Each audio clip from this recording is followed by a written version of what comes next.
Bien. Entonces estamos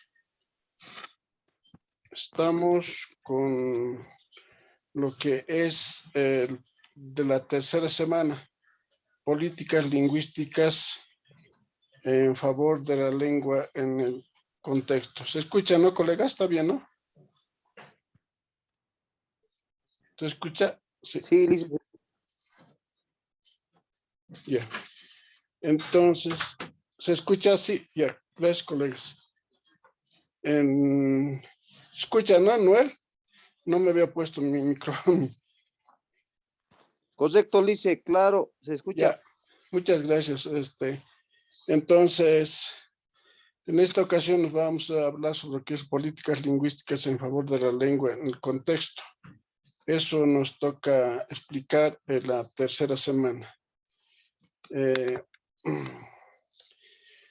Tenemos algunos temas, como por ejemplo, extinción de la lengua, lo que pierde la sociedad si se muere una lengua, vitalidad lingüística, planificación y políticas lingüísticas propias de los hablantes, experiencia de revitalización de lenguas en Bolivia. Entonces, sabemos muy bien, si vamos a enfocar esto, y está en el texto académico, que ya está habilitado también ¿qué se llama? La de la tercera semana, ustedes pueden copiar de ahí. Entonces, sabemos muy bien que nuestro país, que es el Estado Plurinacional de Bolivia, tiene como 36 naciones de pueblos indígenas. Entonces, es bien importante, ¿no? Y revisemos también, y eso está en la Constitución Política del Estado, como es así en la Constitución Política del Estado, y además que también nos enfatiza, ¿no?, en lo que es la ley Avelino Ciñani. ¿Ya? Y hay algunos aspectos que son textos complementarios que ustedes pueden pueden revisar. Entonces, en el mundo entero tenemos aproximadamente más de 6,000 lenguas en el mundo, en todo el mundo, más de 6,000 lenguas. De entre ellas hay muchas lenguas que son minoritarias, ¿ya? Y esas están en proceso de extinción. Ya, eso se dice que ¿por qué están en proceso de extinción? Precisamente por la hegemonía cultural y lingüística. Entonces, hay pues, por ejemplo, lenguas de prestigio, lenguas alta, lengua baja, dice, ¿no? Y a nivel mundial se puede pensar incluso, ¿no?, de que el castellano sería la lengua de prestigio, ¿no? Pero, sin embargo, me parece que sí, el inglés también está. Ya para comunicarse, por ejemplo, en Japón o en China, tienen que aprender el inglés. Entonces, eso es lo que nos preocupa también, eso hay que ver. Ahora, en nuestro contexto lo mismo, ¿no? En Bolivia, entonces tenemos lenguas que están en proceso de extinción, ¿ya? Pese a que el aymara y el castellano son hablados, ¿no?, por las áreas rurales, así como también en las urbanas, en las zonas marginales, pero seguimos con seguimos con ese proceso de extinción, ¿ya? Entonces tenemos que ver, ¿no? Y tener una actitud positiva, ¿no?, para que no seamos amenazados en ese aspecto. Ahora, la lengua se extingue por diferentes factores. Una de ellas es por la migración, puede ser, ¿no? Por la migración y por contacto político socioeconómico. Entonces, si hablamos de migración, precisamente estaríamos hablando, por ejemplo, muchas personas abandonan su territorio, ¿no? Y al abandonar su territorio, entonces van a, por ejemplo, conozco, ¿no? Y actualmente continúa todavía en Oruro, por ejemplo, los Uros Murats, Uros Chipayos o los mismos gente de las áreas rurales, por falta de producción agrícola, todo eso. Y en nuestro, por ejemplo, aquí lo mismo pasa, ¿no? Pero se van a Chile o Argentina. Entonces, al ir a Argentina, Chile, aprenden el castellano y vuelven todo un gaucho, ¿no? Entonces, eso es otra parte que debemos de analizar, ¿no? Entonces, hay un contacto con una cultura dominante.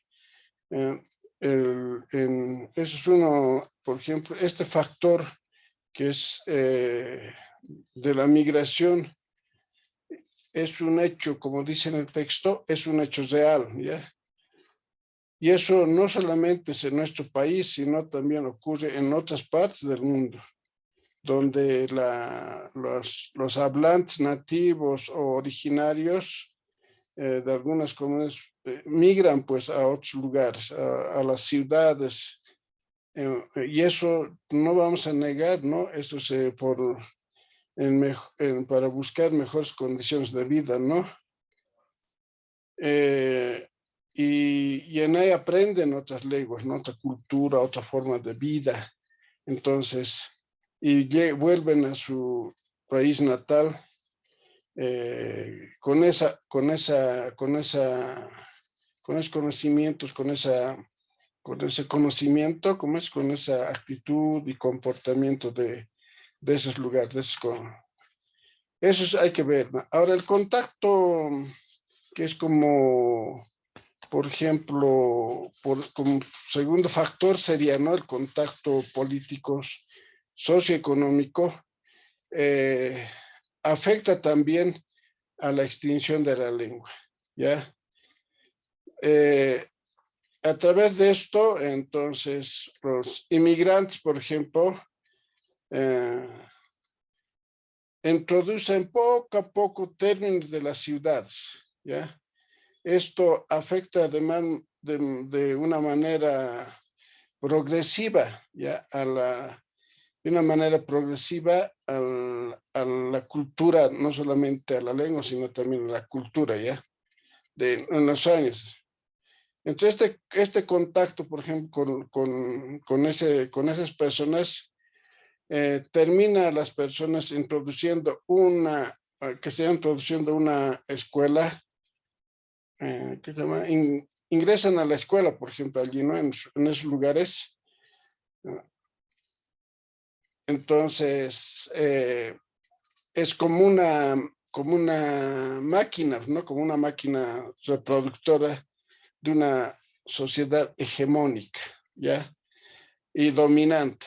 Y dentro de eso existe también de nuestros colegas, pues hay colegas en nuestro entorno nomás que no quieren saber nada de la Aymara. ¿O por qué? Porque no pueden aprender la misma lengua, no pueden aprender el Aymara, entonces al último ya que se llama, objetan sobre eso, ¿no? De querer impulsar adelante. ¿Ya? Ahora, incluso estas clases que estamos debemos de dar clases en Aymara, pero muchos de ustedes no van a entender, ¿no? Porque no habla o tal vez entienden algo. Y además los textos académicos deberían de ser en Aymara, ¿no? Pero estamos aprendiendo no solamente lo nuestro, sino también estamos aprendiendo lo que es lo que es de afuera, ¿no? Lo extraño. Entonces hay otro subtítulo que dice lo que pierde la sociedad si se muere una lengua.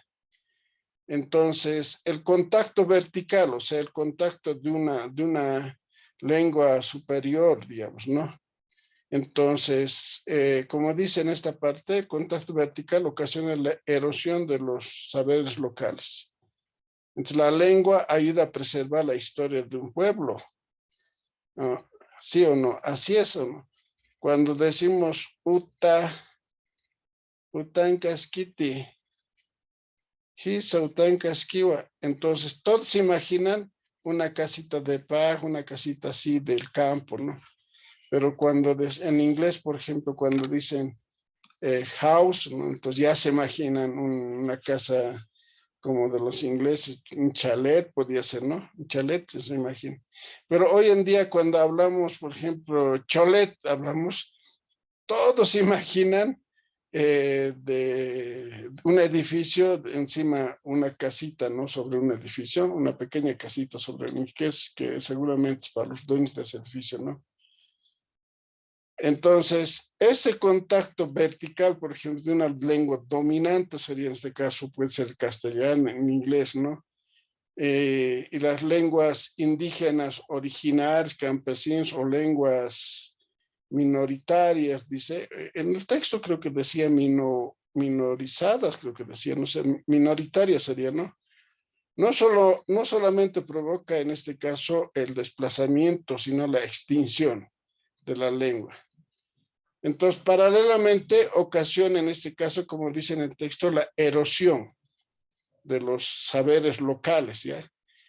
Eso también hay que ver, ¿no? La lengua es fundamental, el aprendizaje de la lengua, porque es instrumento de comunicación, ¿no?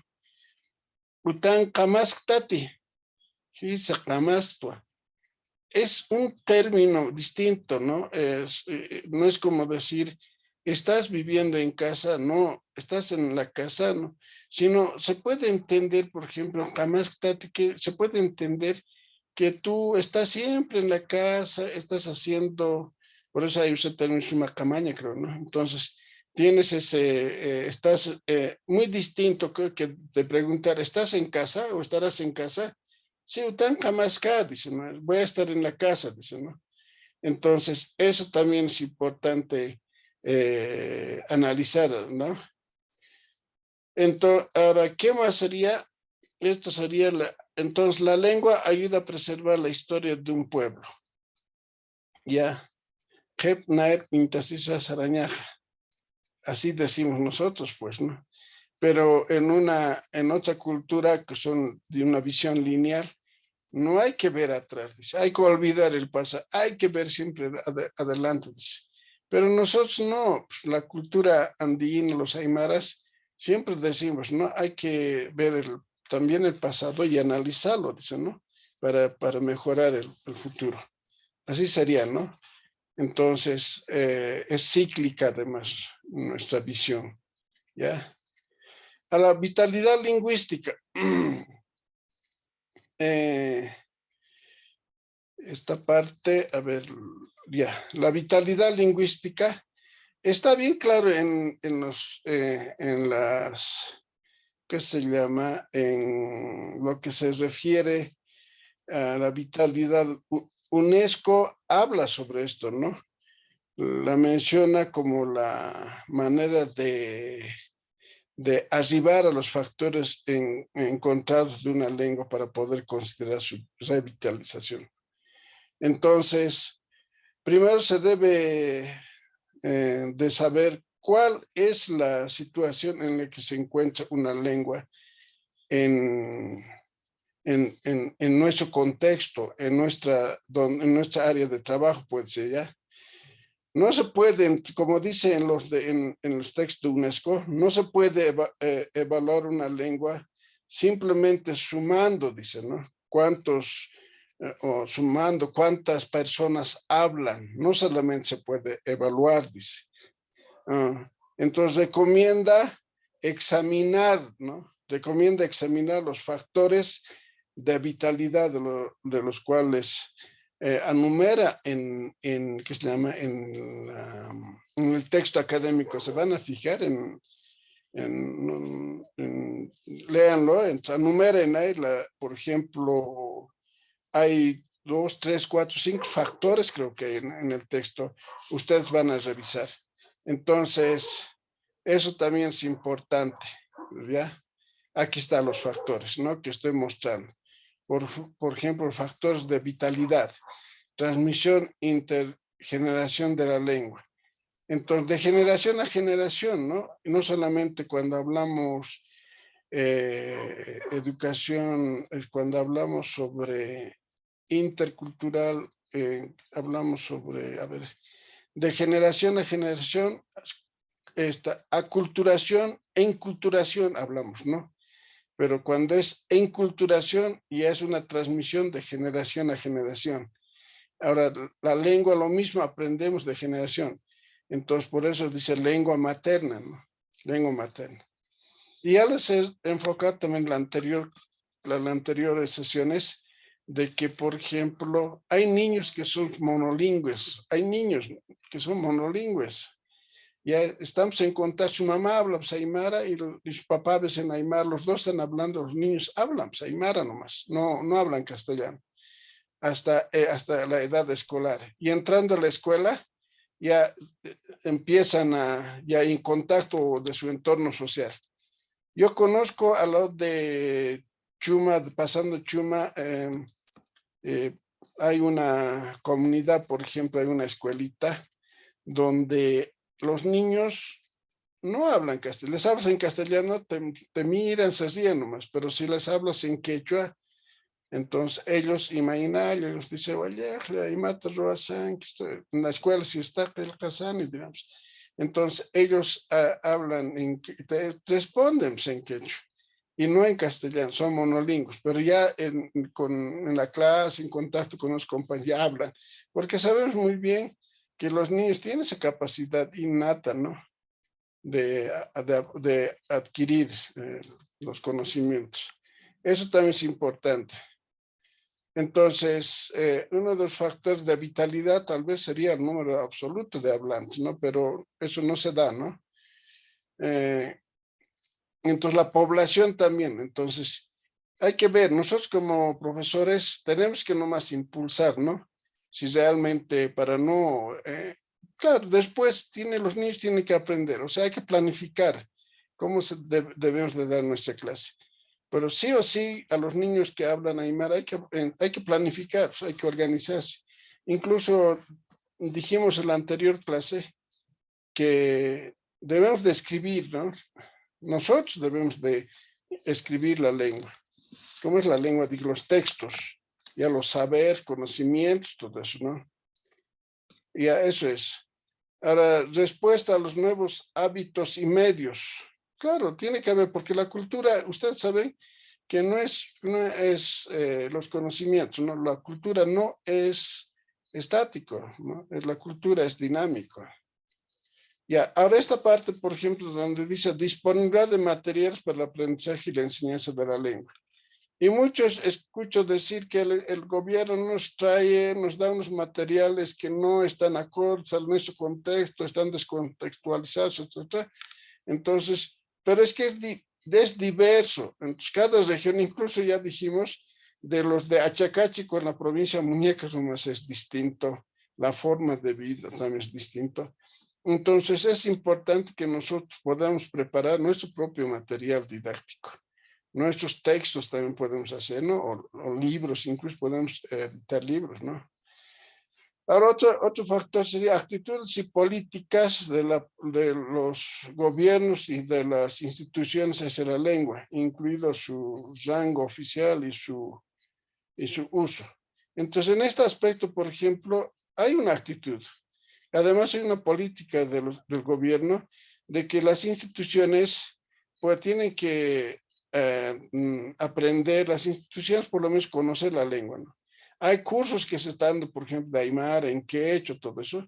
Es obligatorio, ¿no? Tienen que aprender, dice, las administraciones gubernamentales, incluso.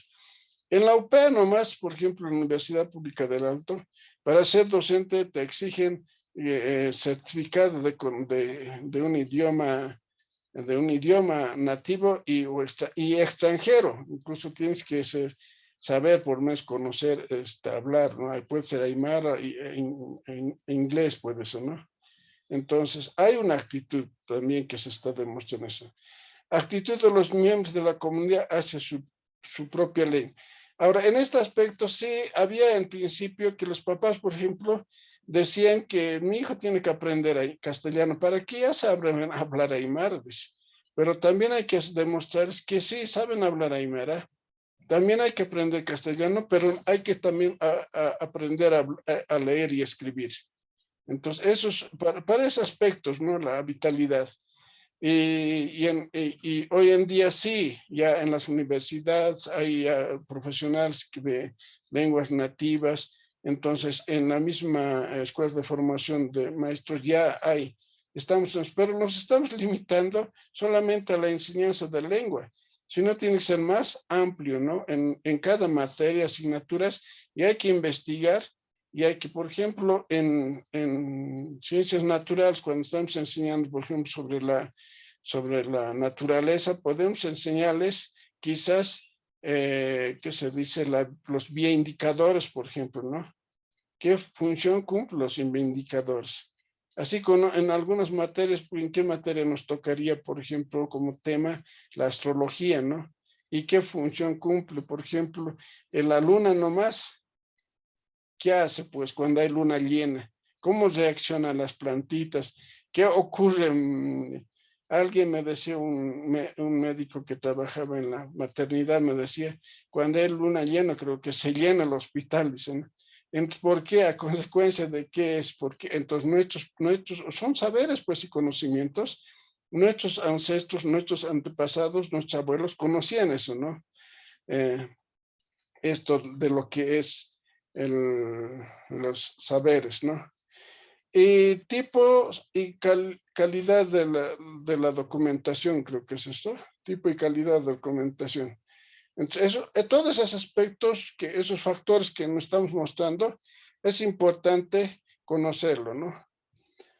Ahora, planificación y políticas lingüísticas, como esta, por ejemplo, la planificación hemos hablado, ¿no? Estamos en cada momento que estamos, es importante, ¿no? A través de la política lingüística, entonces, es un hecho, ¿no? Nosotros para poder emprender o para poder, ¿qué se llama? Desarrollar nuestra enseñanza, lo que es nuestra enseñanza, sino nuestro proceso de aprendizaje, ¿no? Si bien las nuevas tendencias, ¿no? Entonces hay que planificar. Entonces, pero tiene que planificarse de acuerdo al contexto, ¿no? Aquí por eso se da en contextos donde hay un conflicto social. ¿Qué quiere decir eso? Entonces, por ejemplo, hay varias, no pueden, si es conflicto social, entonces estamos limitándonos, ¿no? A un problema de las personas, ¿no? En donde este conflicto generalmente tiene que ver con la búsqueda, digamos, de expansión o establecimiento, porque en las comunidades, ahí los papás no quieren, digamos, que se enseñe aymara, entonces tiene que ver eso. Y así, aquí ya me estás diciendo que ya va a ser hora, ¿no? Pero vamos a ver si así está. La planificación es importante, ¿no? Entonces, la planificación se refiere como el proceso mediante el cual se establecen las fases, las actividades comprendidas en cada fase de implementación de una política lingüística. Para implementar la política lingüística lógicamente, hay que planificar. Entonces, la política lingüística necesita ser operativizados en dos niveles: el estatus de la lengua y el corpus de la lengua. Entonces, cuando hablo de estatus, estamos hablando de una lengua alta, de una lengua baja. Entonces, pero siempre hay que tratar de cumplir las recomendaciones de la ley, ¿no? De que enseñar primero en su lengua materna y después cuál es la segunda lengua. Puede ser el inglés o también, porque estamos hablando de trilingüe también, ¿no? El inglés y el castellano puede ser en nuestro contexto, ¿no? Y el corpus de la lengua, sí o sí, tenemos que aprender a leer y a escribir, o sea, la estructura de la lengua, en este caso puede ser del aymara o puede ser del castellano también, ¿no? Escribir correctamente.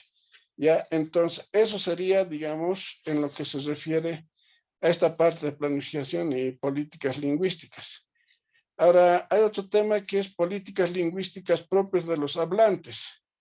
Ahí está el autor, también se lo está. Esta parte se ha extraído, varios de estos me estoy guiando con el texto académico, ¿ya? Dice, plantea la etnografía como un método de primera mano natural, contextual, no altera la realidad social y relación lingüística, es lo que dice este autor, ¿no? Entonces yo lo que estoy entendiendo es que sí o sí hay que tener, hay que planificar, ¿no? Juntamente con la gente, de acuerdo a sus conocimientos, de acuerdo a su realidad, ¿no? A su vivencia, ¿no? Entonces, y eso hay que analizarlo. Entonces, esto es como un método, ¿no?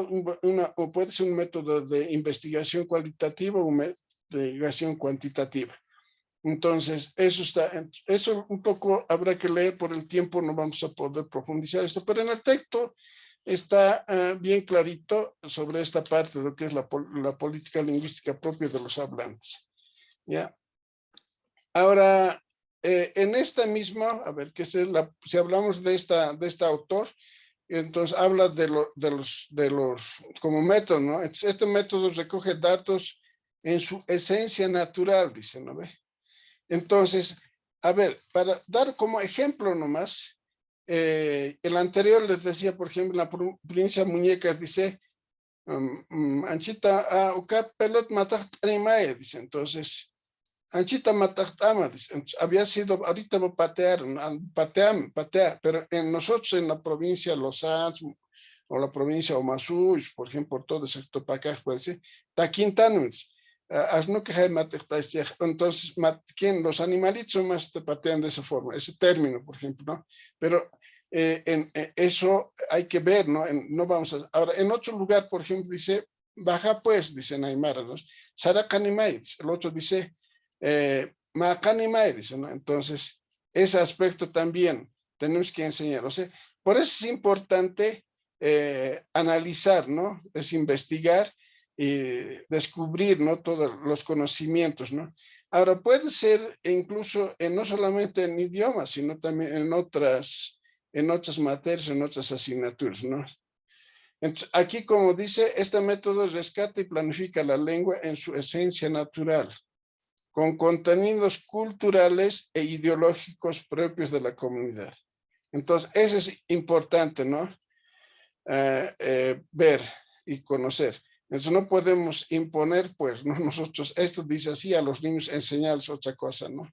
Entonces, para eso es importante también rescatar. Entonces, eso sería, colegas, por lo menos de lo que la tercera semana nos está reflejando. ¿Tiene alguna pregunta, alguna inquietud? Tal vez Reinaldo, Cori, estoy ahí viéndoles, o Marco, ya veo aquí algunos participantes, Juana también está, ¿no? Colegas. Colega Erika, si están ahí, seguramente me deben estar escuchando. Yo la vi desde un principio a Janet Choki, colega. ¿Está bien o no la explicación? ¿O hay alguna duda o algo que aclarar? Por favor, les ruego que pregunten. Así voy a poder responder, colegas. Aprovechamos estos últimos momentos. Después, si apaga esto, vamos a tratar de volver, ¿ya? Noel, que tú siempre estás inquieto. A ver, motiva a los colegas para que puedan. ¿Y qué dicen sobre este tema, colegas? Por favor.